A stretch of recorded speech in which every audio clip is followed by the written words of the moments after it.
Hello, everybody. I'm Michael Gongora, your host on The Voice of South Florida, where we bring you the best of the local law, politics, arts, and entertainment. And today we're turning to the world of entertainment, specifically a really well-known singer who is exploding this month with articles in Billboard magazine, Miami New Times. This guy is featured everywhere from Vienna to tours with Gloria Estefan all over the world. And I may add, a really good dresser, and you're about to find out why. My friend, Robbie Elias. Welcome, Robbie. I didn't know I had a doppelganger here going today. But you know what? I like that we came dressed, and we didn't plan this at all, by the way. And that makes it even more special because that means you know me. I do know him, and I felt comfortable wearing this, but we did not plan this, okay? But we both look pretty stylish, I think. And leopard is a look. Leopard works on everybody. I always say this, like leopard and black are my go-tos. You can't go wrong. You can't go wrong. You can't go wrong. Yeah. All right, Robbie. Hi. We're excited to have you here. Thank you. And we want our viewers to get to know you a little bit. Like, Sure. I know you. So tell us about you. You're from Miami originally. Like, where'd you grow up? Tell us, where are you from? Born and raised here in Miami, Florida. Miami is such a special place to me. I can go anywhere else in the world, and the second that I get like back here, I feel completely rejuvenated. I grew up in the slums of Little Havana. I grew up in Little Havana. I grew up. Well, now it's expensive. Little Havana. I mean, now it's expensive, right? It's expensive. I grew up in Little Havana. Then we kind of like transitioned. We moved around Miami a lot, actually, while I was growing up. But grew up in Little Havana where my grandparents were. Then we moved to West Miami, and then we went to Pinecrest. And then I would actually commute. A lot of people don't know this, but I wanted to be a sports anchor. What? I swear to God, I wanted to be a sports anchor. I don't see you as a sports guy. And I went to the television production magnet program at Miami Senior High School. Wow. And so my parents, well, I would drive. At that point, I could drive already, but I would drive from Pinecrest to Miami High every morning for high school. And I graduated from there, and Miami's my home. My parents, both kids of political refugees from Cuba, and both musicians. So I guess I got kind of stuck with that. Yeah, my great-grandmother too was a music teacher in Cuba. So it kind of like spread into kind of who I am as a musician, as an artist. I always get slack from people sometimes because they're like, well, you're not Cuban enough or you're not American enough. And it was always kind of a thing in the industry for me. But I feel very happily Cuban American and very happily 305 boy for life. I love that. And I feel the same way, by the way. Thank you. So I feel like, you are representing Miami. You are what we are. You're Cuban American. You're openly gay as an artist, which isn't always the easiest thing, even though I know times are changing.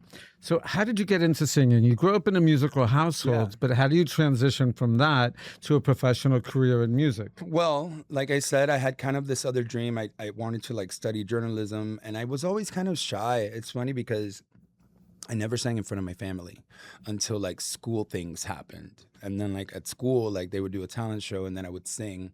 So my family always knew that it was like hidden there. But once college kind of time hit, I went to Florida International University. I had turned down a scholarship at UF because I wanted to stay home, and I was like, Good move. I didn't want to leave either. I mean, I don't know why. I just felt like I needed to do something here in the city, and I knew that if I wanted to do music in any way, I needed to stay in a big city like Miami.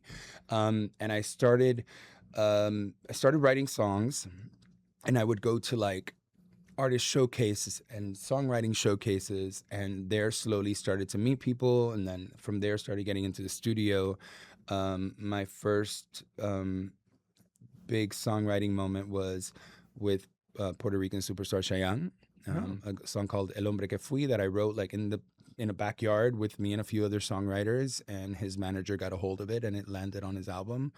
And so yeah, I think that's where it all kind of started for me when it comes to like the songwriting. And then the performing part of me as an artist was also something that I kind of like always was insecure about, I guess, in a way, because I was always like, I don't know, I'm 6'5", like I wasn't comfortable in my own skin yet. I was I was still trying to figure out who I was and my sexuality and all these kind of things that kind of like wrapped into one big kind of mess. And eventually I was like, you know what, I'm just going to give it a shot. And then I started performing locally. And from there, I kind of started working on my career. But I think it all kind of started, in that moment where I was kind of like, I wanted to be a songwriter first. I know that. I wanted to write songs. I had written songs for a very long time when I was a little boy. Like, I think I was like 6, and the first song that I recorded was on this Casio piano, and they had like different features with different sounds. And the first song that I wrote was on this country like sound. And it was just like a little banjo and like a little drums kit. And I wrote a song and I played it for my mom, and she was like, what is happening? Mi hijo. She was like, niño. She was like, ¿qué es esto? You know, I've heard Mariah Carey talk about writing songs on a Casio when she was a little girl. Similar. And I know she's one of your idols. She really is. Yeah, stop. You're making me nervous. I get weird when I start talking about Mariah, but she is. I think you know what it is? I think that as a songwriter, you take it really personally when you're able to kind of turn your feelings into music. Yeah. And for me as an artist, that was one of the most important things for me to be able to do, was to be able to write my own music and be a part of that expression.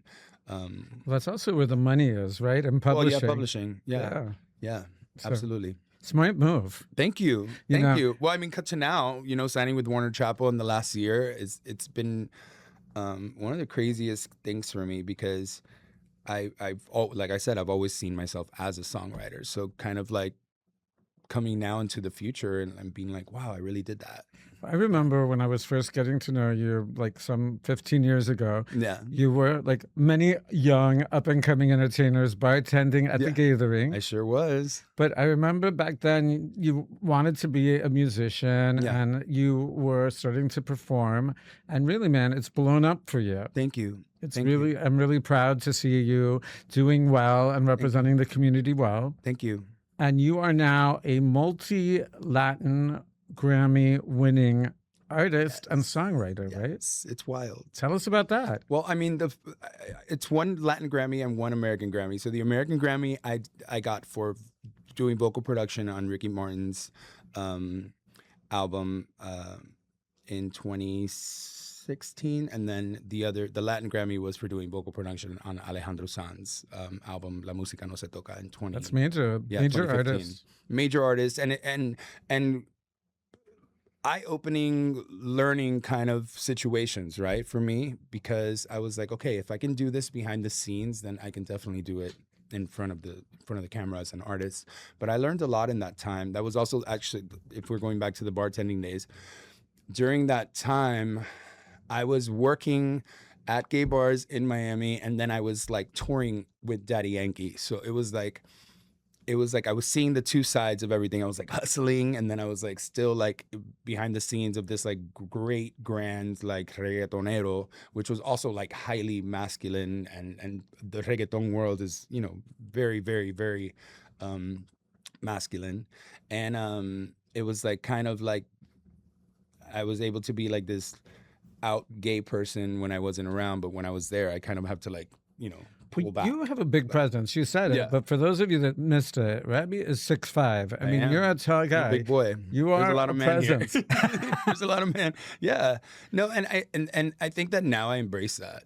Yeah. Now, like, I had a friend that told me recently, she was like, "You're tall, act like it." You know what I mean? Like, and I've embraced that. I think I'm probably the most comfortable that I've ever been with myself. Yeah, for sure. So I think that also maybe that shows in a lot in the music and what I'm doing. You know what I think happens? Because, I mean, for me, it was a little different. Law and politics. For sure. When I ran the first time, I wasn't out. I wasn't running as a gay candidate. Right. My friends knew I was gay. My family knew I was gay, but I wasn't out there promoting that as part of my platform. Yeah.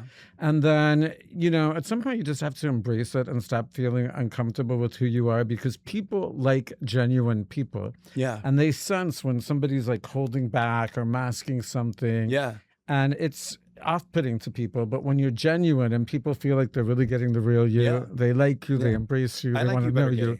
I like you better in Leopard too, so it makes sense. But yeah, you're absolutely right. It's for me, it was a similar experience where I was kind of like, I feel like things in my life started to change, started to happen, started to evolve in the way that I wanted them to the moment that I became more authentic. And the moment that I became more authentic, those things kind of started to flourish. And so I 100% agree with that statement for sure. So let's talk about, okay, one of your songs, and I'm mad that I'm not in the video because you actually texted me during the pandemic. Don't you? Yeah, I did. I would have loved that. I would have loved it too. We got to do like a remix. Well, this is a story for another day, but what you didn't know in 2020, because you did the song in 2020, is I had a cancer diagnosis and I was dealing with a lot of personal issues. So I kind of disappeared for a hot minute to get better and came back healthy. Yeah. So it wasn't that I didn't want to be in it. I really wasn't in a position to be out doing stuff. Yeah. But you came out with a song that I love, and I see on Spotify it's streamed nonstop. Yeah. Can I Be Me? Can I Be Me? Still till this day, haunting me, haunting my little dreams, which I love. That song came during the pandemic, like you said, in a moment where I was like, I felt like, well, I had just gone through this terrible breakup. And it was just kind of like me kind of embracing my sexuality, embracing myself as a human being, embracing any insecurity that I thought that I had, and then released it. And then Zumba actually licensed it. And then it started taking off like in Japan and Korea because Zumba's huge there. So just the thought that like people that were not anything like me were listening to this song and like able to connect with it was pretty cool. It was pretty cool, and it still is, and still to this day, it's my highest streaming song as an artist, like on my own. So I will always throw flowers to Can I Be Me. So go stream it. Wow. Yeah. Okay. Well, I'm available for future videos. We should maybe do just putting it out there. Yeah. We gotta wear the same thing though. Absolutely. Yeah. Absolutely. Yeah. Well, while we didn't plan this, I know that you're stylish. I mean, look at your picture up there in pink. I know that I've seen you in leopard and other types of looks before. Yeah. So I felt cool being a little bit more stylish, and here we are. Yeah, it worked out. It worked out. And you are a very stylish entertainer, and locally you do headlining number on Saturdays at Fianna, the mostly 80s show. And I know you love the 80s, right? Yeah, I do love the 80s. The 80s are a big part of it. So the show's called A Tribute to Pop, and pop music is so important to me. Like you said, I mean, I love like the big divas like Mariah and Whitney and Madonna and who doesn't love Madonna? No, if you don't, there's a problem. Okay, and I love. I think we could discuss it. Okay, I love how she's exploded for this album. I've never seen so much press, and build up. So the woman knows how to create a moment. She sure does, and I learned from artists like that. And I think this show,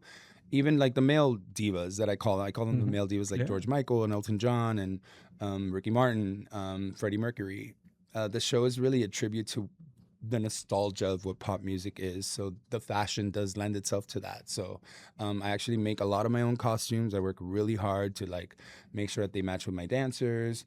This show has now taken off from just Miami Beach, Fianna Miami Beach to Fianna New York. So we've been going back and forth.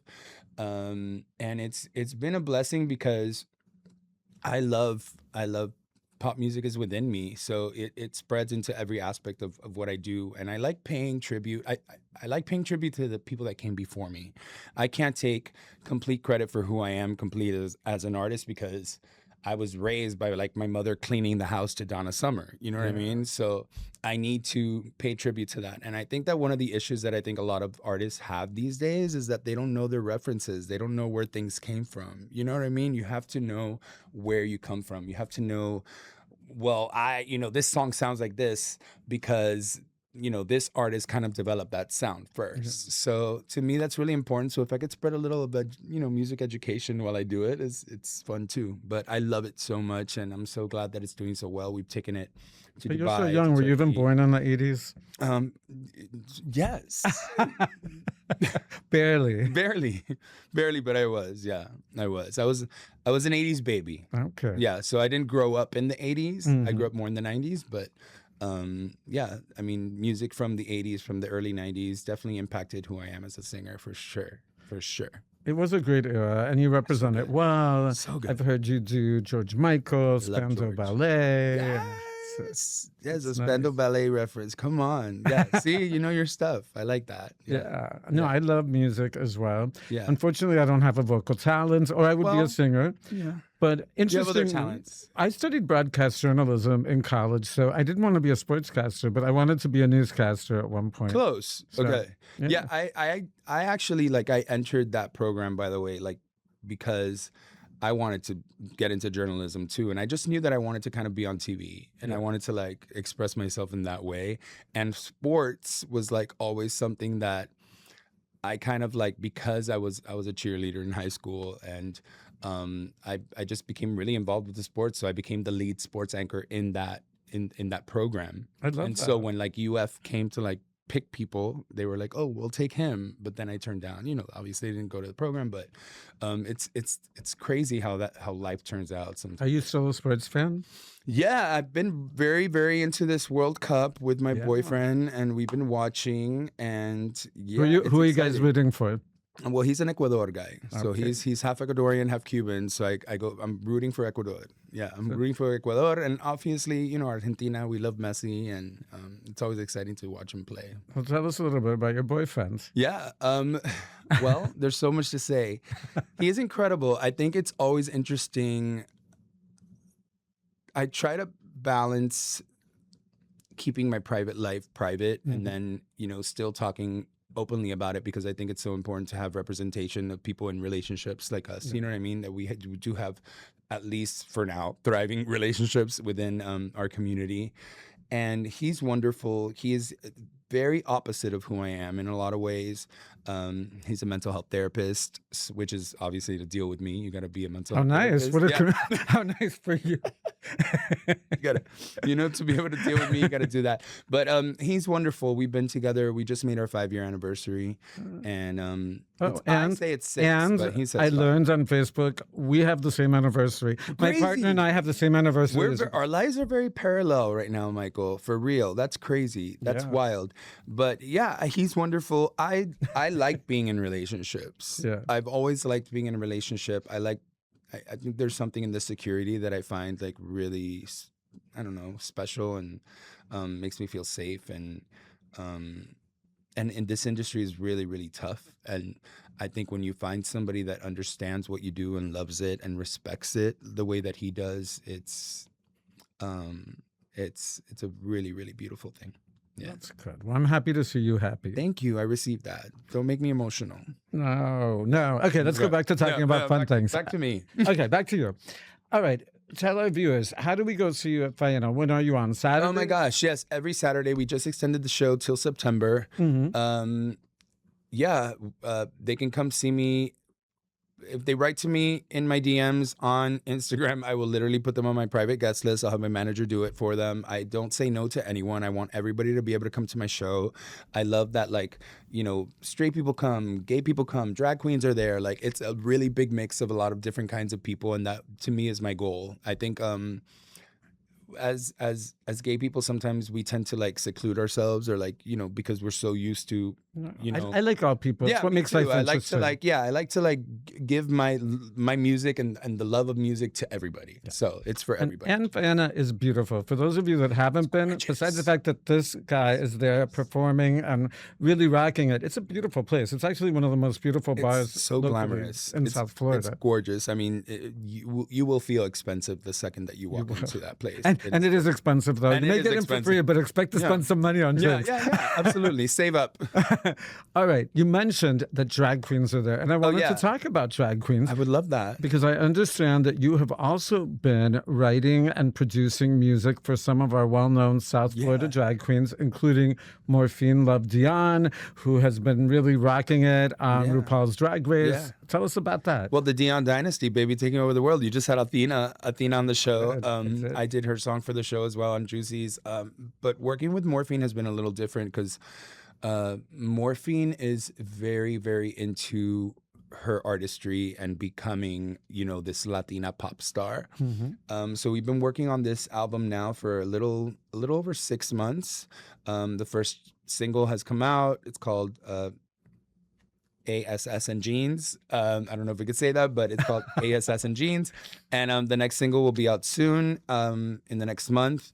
and we're working on the album. It's been such a pleasure. I pull so much from drag queens, from just like the idea that they express themselves so freely, and they're able to jump into different roles and different boxes so easily, and they know their references, they study pop culture, they study pop music, so I relate to them heavily, and so to be able to give them a space, because so many people will see drag queens and in the music industry, and they won't take them seriously. They won't give them a space to even get into the studio and like record real music, or you know what I mean. And so to me, it was really important to be able to open that door, and it's kind of become my niche now. Like now, a bunch of drag queens are coming to me, and I it's been honestly one of the joys of my career. So many far. of them are so talented. I mean, RuPaul with the show herself, has opened up the door. And I honestly started watching it with the last season because Athena and Juicy Love We're on it, were yeah. on. Now I'm playing catch up. Yeah. But it's amazing to me the amount of different talents and skills. You have to lip sync, you have to dance, you have to act, Yep. you have to be funny, Yep. you have to be a seamstress, you have to make clothing. Yep. It's really a difficult show to compete on, and I was surprised how talented so many of them are. They're It's some of the amazing. most well-rounded entertainers I've ever met in my life. Yeah. And they have audacity, you know what I mean? They're not afraid of anything. They're fearless, and I love that. And there's so much talent in Miami. So much. So Yeah. it's great. So talking about Miami, I'm going to talk about what I consider to be the king and queen of Miami music, Gloria and Emilio. Mom and Dad. Gloria and Emilio. I mean, the godparents of music and entertainment in Miami. Yeah.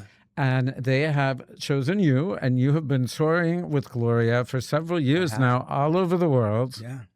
Tell us about that. How'd that come about? And tell us, tell us your fun story. I know you were in Tenerife, you've been in Europe, you've been everywhere. Yeah, I mean, it's still, honestly, sometimes it's still shocking that it even happened. I worked with Emilio for a few years behind the scenes before I even had the chance to be able to, gig with Gloria. But, the little gay boy inside me was like, you hold on tight and you will work with Gloria eventually.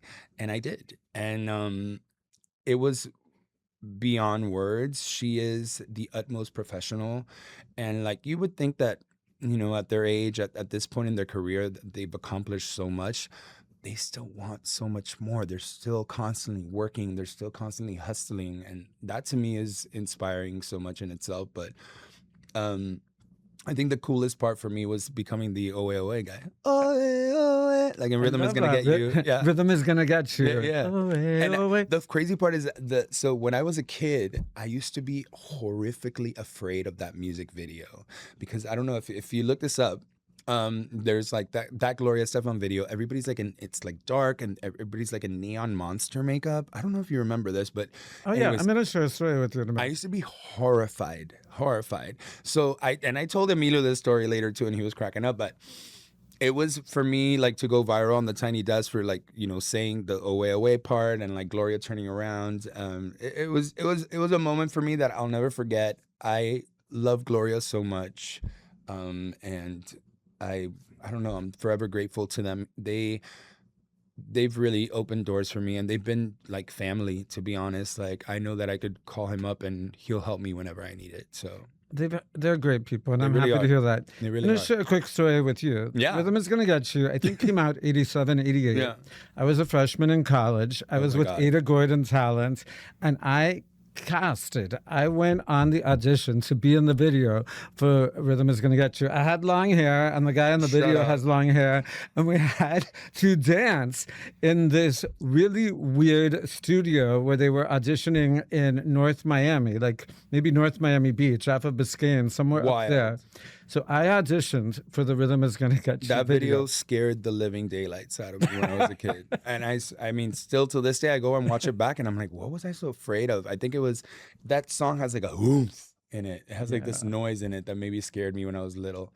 But yeah, I mean, here we are. Yeah, I love it. It's one of the signature songs. Absolutely. Conga. I think of Conga that and Mi Tierra when I think of them. Yeah. If it wasn't for somebody like Gloria, somebody like me wouldn't exist. And this is what I mean about like paying, knowing your references, knowing your history, your pop music history.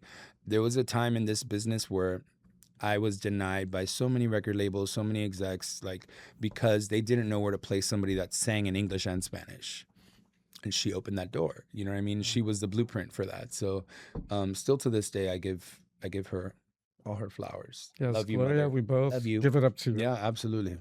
So, Robbie, you're signed with Warner Chappell? I am. What does that mean? So Warner Chappell Music is one of the biggest publishing companies in the world. So if we get into logistics, I guess if I had to explain to like, plain folk like what it means. So I write the songs and they are the middleman between me and like the big artists. So let's say I write a song for Pablo Vittar or like Selena Gomez or whatever. They will be the middleman that like shows them the song. They'll put you into the camps with the artists. I just got back from Brazil in Sao Paulo working with Pablo Vittar, who's one of the biggest drag queens in the world, and working on her album. They did a song camp. Which songs will be coming out soon, but they do that for the writers. So they represent the writers and they put you in the rooms with the people that you need to be in the rooms with. So now I don't have to like search and cry and like, oh my God, how am I gonna meet this person? They do it for me. So I've gotten to a point now where they represent me basically. That's amazing. Well, I've always heard the people that write the music make the money. Like I'm always reading about Whitney Houston, who sold hundreds of millions of albums. I'm ready to make the money. And then she didn't have the money because she didn't write the song. Yeah. No, I'm, and I don't do this for the money. I really don't. I do this to be able to do what I love and make the money. But I'm excited. I think it's the next step to who Robbie Elias is going to become. I'm working with a lot of amazing artists. I'm really working hard. And songwriting is something that you can like, one day you'll be good and the next day you're exhausted and, you need to go back to that song. You know what I mean? So it's also something that's, I feel like sometimes God gives you an idea. And sometimes if you think about it too much, you're kind of like fighting against that. So you are working hard and people are taking notice. This week, you're featured in Billboard magazine as a Latin music artist to watch out for. I know. The top magazine in the music business. Locally, the New Times has featured you in Pride Month as one of a few openly gay artists that are making things happen here. You are blowing up. So what is next? What is next for Robbie Elias? Well, first of all, I mean, goosebumps. I can't even like, I don't know. I get at a loss of words when I start thinking about all the things that are starting to happen. And it's happening a little later in my career. So I feel like I'm like, what the heck is happening? But next for me, I mean, I'm working on my new album. I want to make the most probably ambitious record of my life. I want it to be a collection of like just everything that I am. And so I'm working on that. And then I'm going to continue my tribute to pop residency. And we'll see where the rest of the journey takes me when it comes to songwriting. But my main goal right now is to write amazing songs, to share that spirit with the world and hopefully get a #1 record. Let's go. Yeah. I know you will. And I'm excited to see what the future holds for you. Thank you, Michael. So we're going to have you back. I still want to be in a music video. You can honestly, for you, anything. For you and for the city of Miami, I will do anything. Yeah, you know that. I'm a 305 boy forever, so. Well, you already have the City of Miami Beach Day named after you by a former commissioner. Yes! No names. No names. All right. Before we go off, we got to stand up and show off our outfits. Oh my gosh. Okay. Yes. Hello, everybody. Wait, I don't know if the camera will get me because I'm so tall. But wait, we can like sit here. Oh. But look at that. We are here. So until next month, make sure you go to Fayana and hear this guy, Robbie. Definitely. And I'll be back soon on The Voice of South Florida. Have a great day, everybody. Happy 4th. Happy 4th.